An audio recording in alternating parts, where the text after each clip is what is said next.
Political share के मिलने के बावजूद, जिस मकसद के तहत आप कहते हैं कि आपने जमात बनाई थी, बहुत से लोग वहां समझते थे कि फैसला साजी में अहमियत नहीं है, वो ड्यू शेयर भी हमने देखा, हालिया नो कॉन्फिडेंस जब हुई वहां भी बीएपी का रोल नजर आया, लेकिन अब बीएपी हमें टूटती हुई नजर आती है। तो आपके ख्याल में वो जो तजुर्बा था जो चंद साल पहले आप दोस्तों ने मिलकर किया, हम कह सकते हैं कि वो नाकाम रहा? पार्टी बनी, स्ट्रॉन्ग हेडेड लोग इस पार्टी में बहुत थे। देखिए, मैं इनफरादी तौर पे अगर अपनी सीट जीत के आता हूँ और इसी तरह 10-15 लोग हैं, इन सब लोगों को एक डिसिप्लिन में लाना, हर पार्टी की जो कामयाबी होती है या हर इंस्टीट्यूशन की कामयाबी एक ही चीज़ के हवाले से होती है कि क्या उस इदारे या उस पॉलिटिकल पार्टी में डिसिप्लिन है या नहीं। बलूचिस्तान अवामी पार्टी डिसिप्लिन में एक बहुत बड़ा फुकदान था। सही। यहाँ हर आदमी ये महसूस नहीं करता था कि वो एक पॉलिटिकल स्ट्रक्चर में एक प्रेसिडेंट और जनरल सेक्रेटरी के मातहत उसने काम करना है, बल्कि चाहे वो सेनेटर थे या एमएनए थे या एमपीए थे, हर शख्स ये फील करने लगा नहीं, मैं भी पार्टी का हेड हूँ, मैं भी पार्टी की नुमाइंदगी कर सकता हूँ और मेरी अपनी एक पॉलिसी है। सही।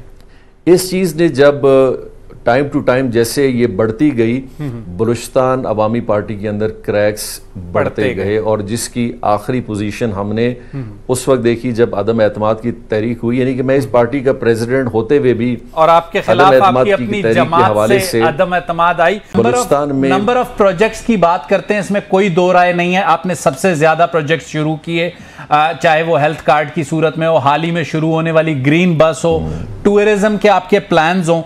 3.5 साल में एक आर्ग्यूमेंट ये भी किया जाता है कि जाम कमाल साहब ने इतने महाज खोले कि किसी भी महाज को वो सम अप नहीं कर पाए, लेकिन इतने सारे प्रोजेक्ट्स के बाद हम ये देखते हैं कि जाम कमाल के खिलाफ जो अदम एतमाद आती है वो उनकी अपनी जमात के अंदर से आती है, तो उसकी क्या वजह थी? सम अप होने पे शायद कोई मुश्किलात नहीं थे। हमने अगर 3.5 साल के अंदर भी अगर उन प्रोजेक्ट्स को सम अप किया तो इसका मतलब हमारे पास वसाइल थे कि हम सम अप कर रहे थे। फर्क सिर्फ ये आता है कि आपने बलूचिस्तान के प्रोजेक्ट्स को डिस्ट्रीब्यूट किस तरह करना है। हमने जो फार्मूला बनाया कि हमारे जो पब्लिक रिप्रेजेंटेटिव्स हैं उनके लिए हमने 30 to 40% का शेयर रखा कि वो अपनी बुनियादी मसाइल के स्कीमात हमें बजट में दें, और 60% जो हमने स्कीमात रखी वो इज्तिमाइयत के हवाले से उसी हल्के के जरूरियात को लेके भी रखी। अब जाहिर बात है, एक कॉलेज आप शुरू करते हैं, एक बड़ा रोड या डैम शुरू करते हैं, पहले साल तो कंप्लीट नहीं होगा।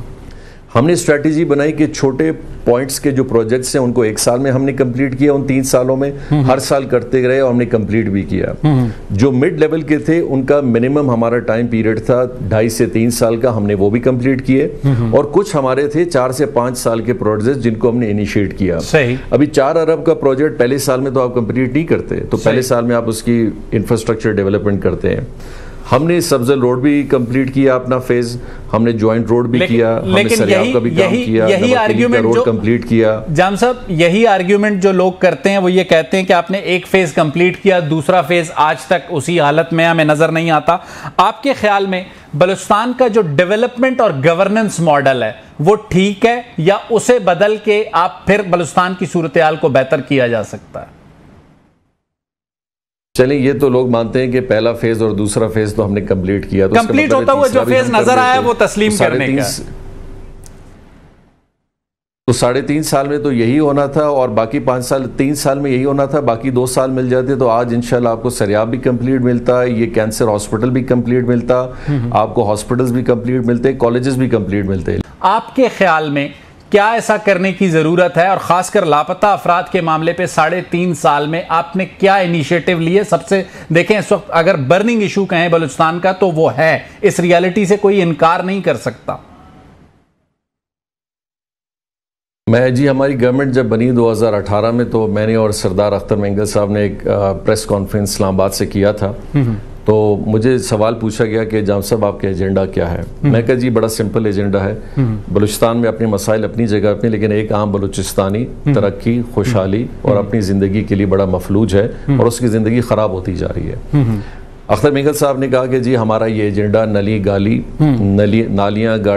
गलियां और रोड ये बनाना नहीं है, हमारा एक 6 नुकाती एजेंडा है। सही। मेरा तो सवाल उन पार्टी से बनता है, आप हुकूमत में पीटीआई के दौर में भी रहे, आपने उनके बेनिफिट्स हासिल किए वफाकी हवाले तक, इन 2 सालों में तो आप सूबे में भी पूरे स्टेक होल्डर हैं और वफाक में आप काबीना में भी हैं। सही। आप जो सबसे बड़े स्टेक होल्डर हैं इस इशू बर्निंग शू के, उसके लिए तो हमने कभी ना रोड बंद होते हुए देखा, ना काबीना से बॉयकॉट देखा, न 6 नुकाती एजेंडे पे अमल हमने देखा। आप जो सबसे बड़े इसके स्टेक होल्डर थे, आज आपने क्या किया? हमने डेफिनेटली हुकूमत के लिहाज से हमने ये कम से कम किया, पहले 1-1.5 साल में आपने देखा होगा कि हमने बहुत सारे फोरम्स पे इन लोगों को एंगेज किया। जो एक मिसिंग पर्सन का एक बात जो चल रही थी कि इस मिसिंग पर्सन के हवाले से इसके स्टेक होल्डर हैं कौन? पॉलिटिकल पार्टी हैं, वो जिन्होंने कैंप लगाए हुए हैं, या वो जो बेसिकली पब्लिसिटी के हवाले से हमारे माशरे में सोशल मीडिया के हवाले से इस चीज को हाईलाइट करते हैं। यानी कोई तो एक फोरम हो जो इसकी आइडेंटिफिकेशन करे कि भाई ये लोग हैं, इतने नंबर हैं, ये लोग मुतासिर हैं। पॉलिटिकल पार्टीज कहती हैं जी फिलहाल इस तरह है, स्टेक होल्डर्स जो बाकी लोग हैं वो कहते हैं इस तरह नहीं है, और बाकी सोशल मीडिया में नजर आता है। तो आपने देखा होगा कि हमने क्वेटा में जिया लागो साहब हमारे मिनिस्टर थे, बाकायदा मीटिंग्स की, बातचीत हुई, और ये पहली दफा कमेटीज हुई और बाकायदा पहली दफा हमने उसमें इंप्रूवमेंट भी देखी है। और उसको ऑन भी करने के लिए कि हुकूमत हमारी काम हम कर रहे हैं, तो जो लोग कुछ ना किसी हवाले से रिलीफ के साथ वापस आते गए, उसको ऑन दूसरे पार्टियों ने भी करना शुरू कर दिया। कोई बुरी बात नहीं है, ठीक है, एक रिलीफ आता है। देखिए सवाल ये पैदा होता है कि हम एक मुल्क में क्या रियासत किस तरह काम करें।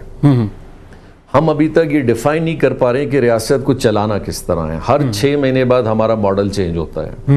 एक तरफ और हमारा कभी एग्रेसिव मॉडल बनता है, फिर हमारा रिकंसिलिएशन का मॉडल बनता है, फिर हमारा डेवलपमेंट का मॉडल बनता है। सेपरेटली हम ये सारे मॉडल्स को बारी बारी चलाते हैं और फेलियर का नतीजा हमें हमेशा नजर आता है।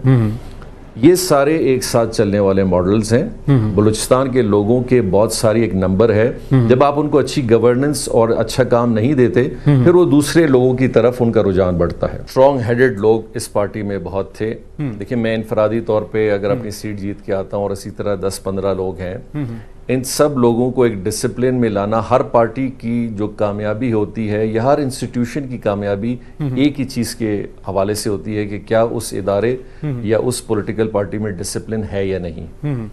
बलूचिस्तान अवामी पार्टी डिसिप्लिन में एक बहुत बड़ा फुकदान था। सही। यहाँ हर आदमी ये महसूस नहीं करता था कि वो एक पॉलिटिकल स्ट्रक्चर में एक प्रेसिडेंट और जनरल सेक्रेटरी के मातहत उसने काम करना है, बल्कि चाहे वो सेनेटर थे या एमएनए थे या एमपीए थे, हर शख्स ये फील करने लगा नहीं मैं भी पार्टी का हेड हूँ, मैं भी पार्टी की नुमाइंदगी कर सकता हूँ और मेरी अपनी एक पॉलिसी है। सही। इस चीज़ ने जब टाइम टू टाइम जैसे ये बढ़ती गई, बलूचिस्तान अवामी पार्टी के अंदर क्रैक्स बढ़ते गए और जिसकी आखिरी पोजीशन हमने उस वक्त देखी जब अदम एतमाद की तहरीक हुई, यानी कि मैं इस पार्टी का प्रेसिडेंट होते हुए भी और आपके खिलाफ आपकी अपनी जमात से अदम एतमाद आई।